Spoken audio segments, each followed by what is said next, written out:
ahora todo suena, digamos, muy bien, muy fácil, ¿no? Como en un escenario ideal. Y realmente, ¿por qué las empresas no pueden generar estas iniciativas para mejorar la experiencia del candidato? Porque realmente no es tan fácil como suena. Muchas veces hay mucha desconexión entre lo que realmente creemos que sucede con la experiencia del candidato. Hay encuestas que indican que el 82% de gerentes contratantes y de empleadores consideran que no es relevante la experiencia del candidato y que esto no impacta ni en el reclutamiento ni en la marca, ¿no? Entonces creo que este curso justamente es relevante para poder empezar a traer sobre la mesa y conversar sobre realmente el impacto que genera tener un mal proceso de reclutamiento. Otra cosa que impacta muchísimo en la experiencia del candidato y es un desafío es el volumen que tiene cada reclutador. Muchas veces vemos que un reclutador tiene en promedio entre 30 o 40 búsquedas él solo y pensemos que 30 o 40 búsquedas tenemos en promedio 50 candidatos, 100 candidatos, va a depender de qué tipo de búsqueda es, pero podemos tener por búsqueda hasta 150 candidatos.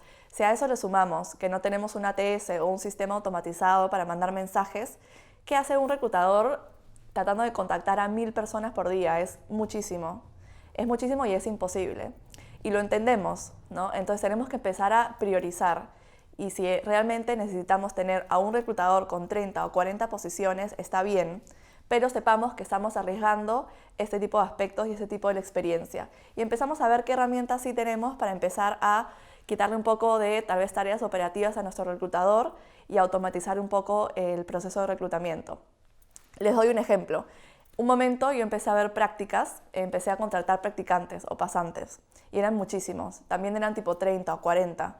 Y los pasantes también tienen un nivel de ansiedad muy alto porque no entienden muy bien cómo tener una entrevista, no saben cuáles son los pasos usuales de un proceso de reclutamiento y yo no tenía tiempo para explicarle a cada uno los pasos porque era mucho volumen.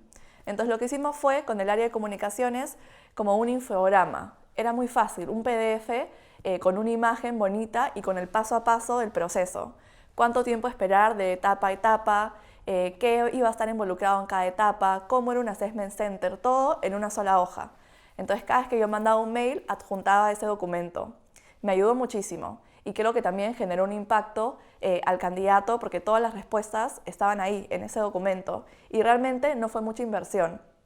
Entonces no dejemos como excusa realmente no tener, digamos, inversión para poder generar una ATS, para poder comprar un chatbot. Realmente tenemos algunas otras herramientas sin costo que podemos empezar a implementar.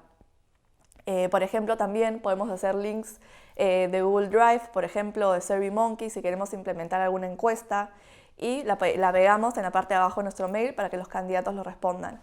Estas plataformas tampoco tienen costo y digamos que el tiempo de copiarla y pegarla es casi mínimo.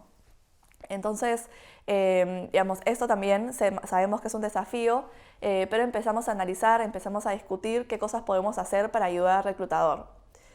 Y por último, creo que otro desafío importante es la falta de alineación de los procesos. Estábamos revisando un poco de la data y hemos encontrado que aproximadamente el candidato con talento en el mercado se queda libre por 10 días. Es poquitísimo, 10 días.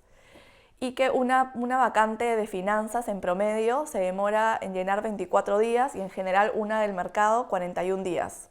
Entonces, si nuestro proceso de reclutamiento tiene 4 o 5 entrevistas y entre entrevista y entrevista pasan 2 o 3 semanas, el riesgo de perder a los buenos candidatos es muy alto. Entonces, alineemos procesos, alineemos indicadores, alineemos KPIs, hagamos un pequeño flujo de proceso, identifiquemos dónde está el cuello de botella. De repente son muchas entrevistas. De repente nos estamos demorando en que los hiring managers o los gerentes contratantes nos den feedback, ¿no? Entonces, creo que alinear el proceso y hacer un flujo estándar y que esto esté aprobado por la organización nos va a servir muchísimo para mejorar nuestro proceso. Mientras todos estemos alineados, las cosas van a funcionar mucho mejor.